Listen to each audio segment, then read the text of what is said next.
Just recorded a new video. As you can see, today's setup features creatine powder. Anyway, I just made a video about the first 10K month that I hit, and just the way that, well, it didn't really change that much. The reality is I took on salaries. I started hiring people. My responsibilities went up, and so did my goalposts, and that ended up being difficult when I had to take a few steps back, actually. But anyway, I think it might be useful to some people. I have one more video I need to record today. I want to go to the gym in a bit. I have a call at 6 p.m., I believe. Yeah, 6 p.m. So I'm just going to try and make time. And my girlfriend lands later today, so I'm going to pick her up. And yeah, I have a bunch of work that I want to get done, but I feel a lot more on top of tasks this week, which has been really, really nice. A big part of that has also just come from focus and like doing fewer things. So that's where I stand now. I'm just going to double down on the things that I have on my plate at the minute. And yeah, I'll try and record something later. I have to figure out how I'm going to make time for the, well, I can find time to record one more video and still go to the gym. So I think I'm going to make a video on how to price development services, just because it's a question I seem to get a lot. A lot of people are curious about that. So I'm going to make that. Turns out the gym was closed, but I did manage to record another video. I'm gonna take a shower and work a little bit more. I got a call in half an hour, and then I got some time to do like some more focused work on this rebranding thing that I want to do. So launch a new put up a new landing page, and then there's some backlog in terms of like videos to put out, and I think that's it. So nothing too crazy, just like doing the work, just doing the thing again and again. That's pretty much the plan for the rest of the day. I just had a conversation with my dad, actually, and like I had a lot of thoughts. There's also this ex-coach of mine who I found out said I was like an uncoachable person. And even the way like my parents talk to me. So, for context, like I'm doing well, but I grew up in Singapore, and for anybody who's grown up in Singapore, you know that you grow up around a lot of money. And my parents, like, they took expat jobs or whatever. There are plenty of people who, like, they're ridiculously well off. And we've seen a lot of that. And so, as much as on an objective level, like, I think, things are good, but, like, there's some conversations when I feel honest, like I really struggle to feel acknowledged sometimes. And I want to share this because it's one of the things which it's like an ongoing struggle I've had for a really long time, where even despite the fact that I bring in tens of thousands of dollars a month, and even so, like, I feel so fucking belittled. And I is it a me problem? Is it my ego? Maybe. But in the way that I'm talked to, and like my parents, like, oh, it's like, yeah, it's not bad, but for business, it's not much. And I get it, like for business, I'm fucking tiny. But it's like, yeah, for business, it's not much, like you can still go to university. We can, we can still help you out with this and that. And like, I don't want that fucking help because it just, like, I think, like, I've been doing shit outside of school for 6 years now. And I don't think once have I ever felt genuinely acknowledged, like my parents have taken this seriously, as like this is actually what I'm doing. Like it's been this like playground. It's like, oh yeah, like nice little game you're playing, but let me know when you're back in school. Let me know when you're back. Oh, well done. You started a little side project. Great. Now focus on your exams.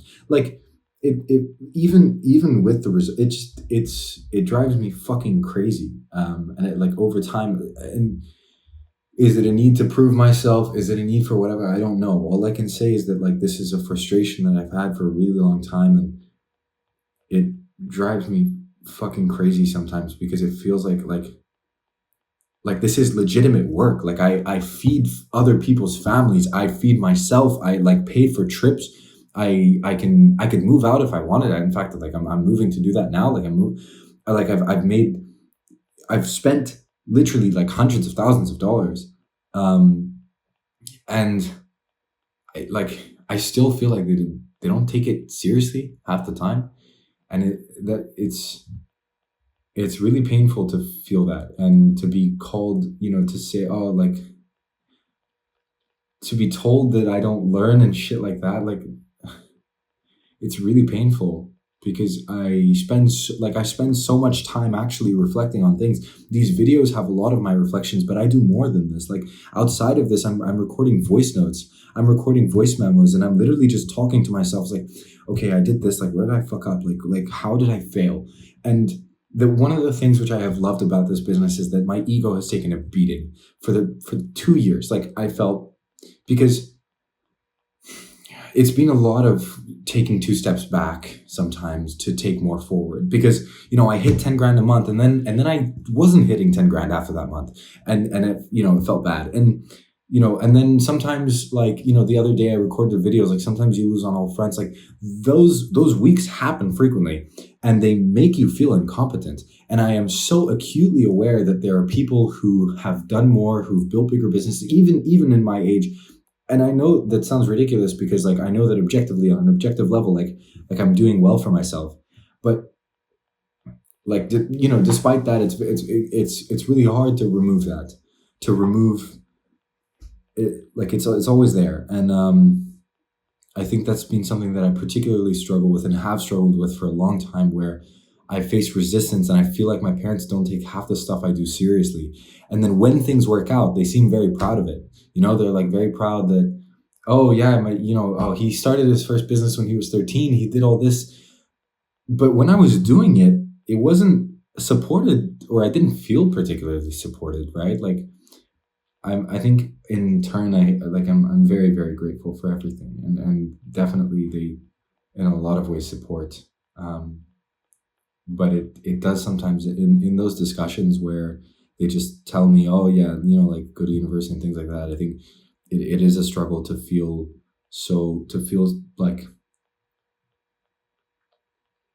I think there's some kind of craving for validation there, to feel like they acknowledge the path that I'm on is equivalent to one of university, and to get to like a more quote unquote conventional one.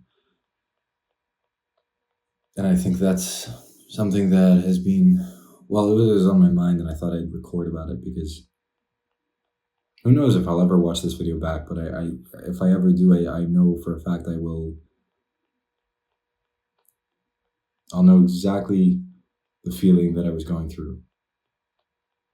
And it has over time formed a bigger and bigger chip on my shoulder, because it's just like, I'm so tired of feeling almost belittled, and set aside, not maybe not set aside, but like not acknowledged to be like, for context, the type of thing that I mean is, my sister is older than me. I have a sister, and she was a very studious person. She's always studying for exams. I'm not like that. I was very good in school, but I didn't study. I was good at like digging around and kind of learning things for myself. And it's just, I'm a very curious person. And I would say I have good logical reasoning. And so that got me very good grades in school. And whenever my sister said, oh, I have work, I need to study, that was fine. But if I was working on my side projects, like, it wasn't, well, it was fine if it was in my own time, but if there was something that needed to be done, like my sister could be excused from said thing because she was studying, whereas I couldn't because, my work is just for fun, if you will. And it's like, yes, it is fun, and this is the game I choose to play, but it's like also this what I do to make a living. Like it's not like I'm not playing around. Like it's not some side hustle. This is my thing. Like this is the thing that I'm all in on. And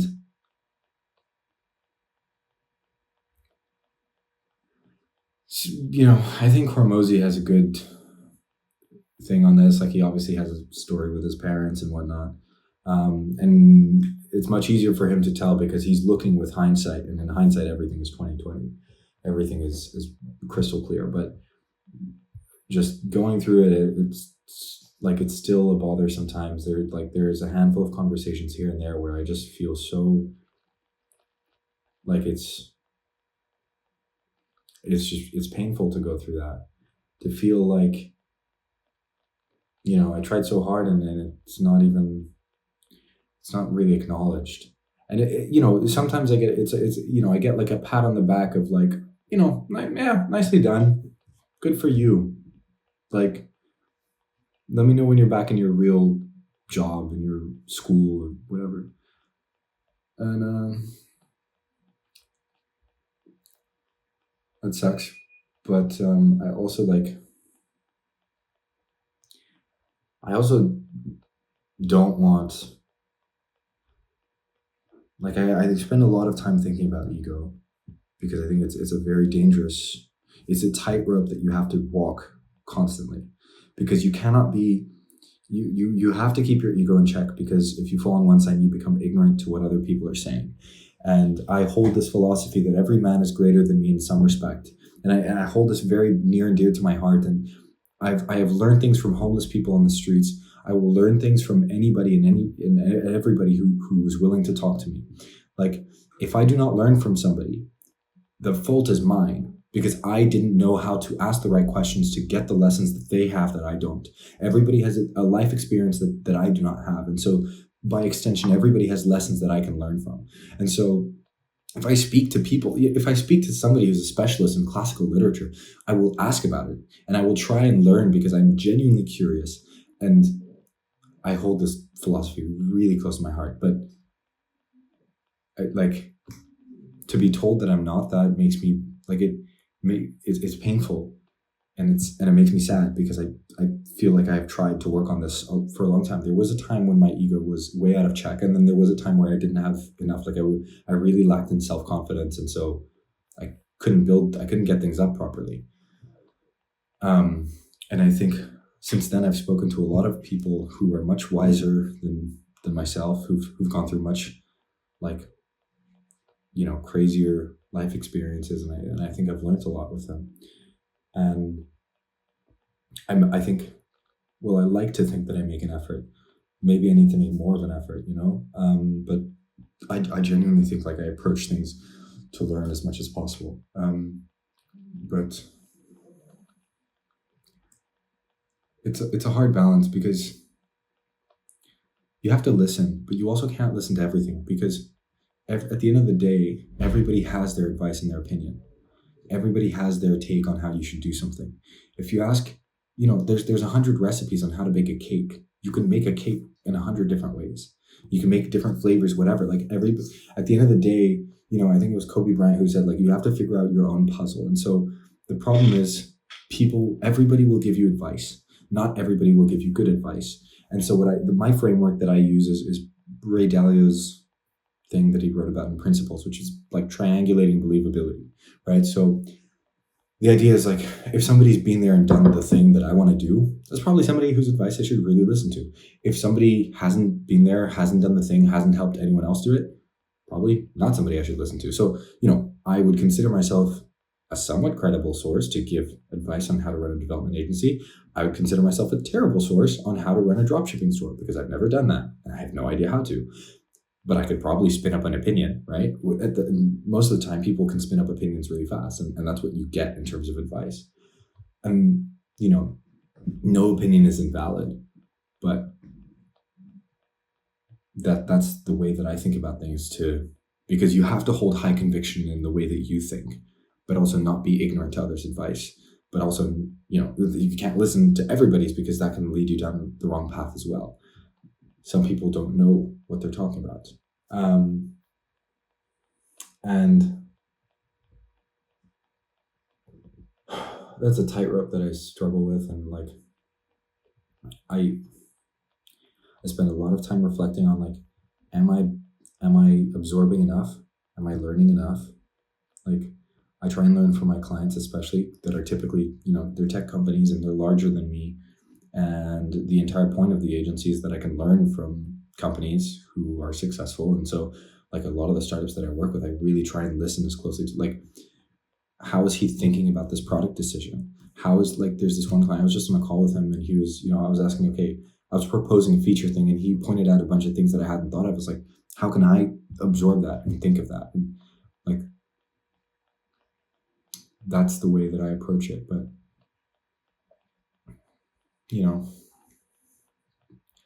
maybe I don't do it enough. Maybe that's the reality. To be told that I don't do it enough after I, feel like I put an effort in, kind of sucks. Maybe it's true. I'm not sure. And I think the problem is I don't have a better way to gauge it. Maybe I do. Maybe I don't. But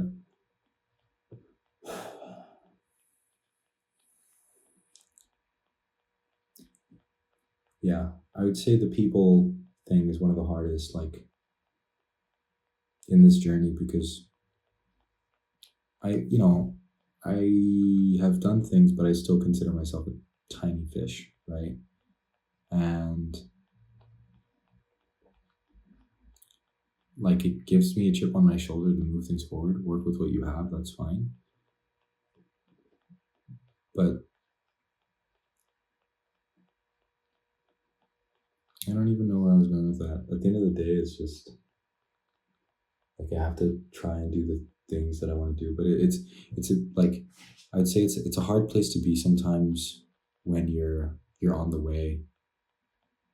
And even if you've embarked on your journey and you've started things, like you haven't built enough authority where people start to, like, I don't know. At least I feel like I haven't built enough authority. And you don't have a lot of support. Like I don't. One of my biggest pain points has been that I don't think I ever had a really good mentor or anything like that. That's why I invested in coaching programs and things like that. The problem was most of them, none of them were specific to development agencies. And some of them were okay, some of them weren't that good. I have a handful of mentors now, but they took a long time to find. And still, like I'm not that personally close with them. I get to talk to them every once in a while, but it makes a very big difference if you can get a personal mentor.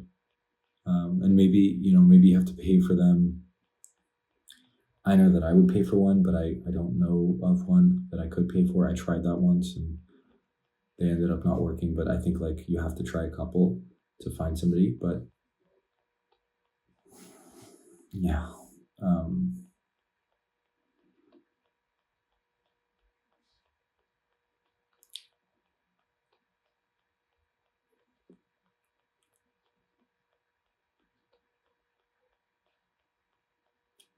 there's this thing that I like to compare, that I would compare this to, is like in many ways. Sim? Não, obrigado. Ah, tá bem. Não, eu como atum. Não, obrigado. Um, what was I saying? Like, yeah, well, basically, it's a lonely road. I've made peace with that. Like, it doesn't stress me. It just sucks sometimes. But it is a lonely road. You have to make peace with that. You have to be okay and be willing to do that. You will not have a, well, for the most part, I mean, I think online communities are changing that if you find a good one. But